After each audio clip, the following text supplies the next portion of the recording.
Toxic contamination is a particularly ominous threat to the bay. Heavy metals such as mercury and lead and organic compounds such as DDT and Mirex adversely affect the natural environment and in some cases can cause serious health problems in humans. While the level of toxic contamination is not nearly as serious a problem here as elsewhere in the Great Lakes, the potential effect of toxics is a present and dangerous fact in the Bay of Quinte. Some of these toxics are naturally occurring, and some metals have reached the bay from past mining operations in the Quinte watershed.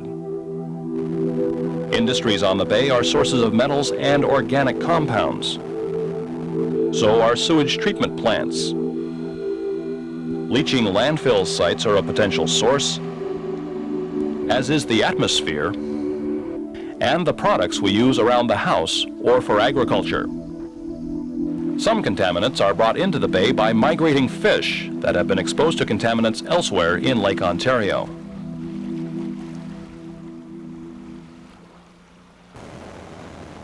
The environmental quality of the bay is also adversely affected by uncontrolled and unplanned shoreline development.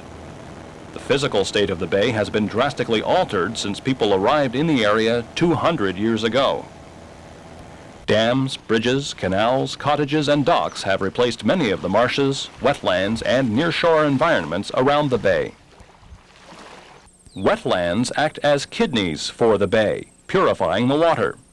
They protect against erosion, are important sanctuaries for fish and wildlife, and provide important recreational and renewable commercial opportunities. As well, the near-shore environment is a critical area for fish to feed, spawn, and thrive in. However, continued development, combined with the introduction of non-native plants and animals, and the stresses caused by pollution, have dramatically altered the bay ecosystem and threatened its future. Some progress has been made in tackling these various problems.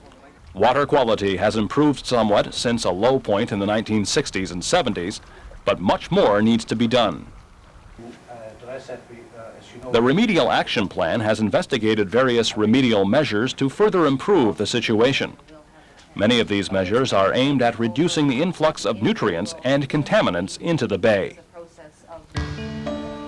Phosphorus coming out of sewage treatment plants has been greatly reduced and will be further reduced with the installation of tertiary treatment. Wastewater from water treatment plants, which contain phosphorus and toxics, can be treated before being discharged. Sewage leaks and illegal cross-connections can be corrected, and stormwater can be treated for bacteria. Further treatment and restrictions can be imposed on industrial outputs, and recycling programs and hazardous waste collections can be implemented for the home. Changes in traditional farming practices would benefit the bay and the farmer. Controlling livestock watering and manure runoff, reducing pesticide use, converting to conservation tillage. These are a few alternatives that benefit us all. Cleaning up tributary pollution will affect agricultural and urban areas as far away as Peterborough.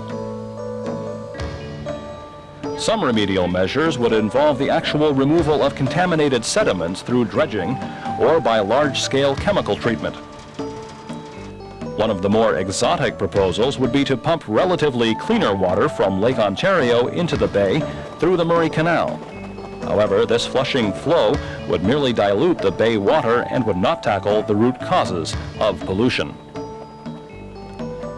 Other measures are aimed at protecting and enhancing the natural habitat. This would involve protecting the remaining wetlands and the creation of wildlife and aquatic sanctuaries. As well, additional wetlands and areas with aquatic plants can be created, helping to balance the bay's ecosystem. A program of sustainable development can be created, which would accommodate new urban and agricultural development, as long as there is no net gain of nutrients and contaminants being added to the bay and no net loss or destruction of natural habitat.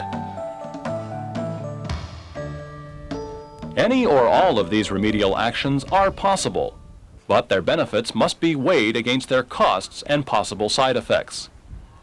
For example, dredging the bottom to remove toxic contaminated sediments may do more harm than good by spreading the toxics into the water. As well, the scientists' ability to predict exactly what water quality changes will occur is limited. There is still a need for more research and public education.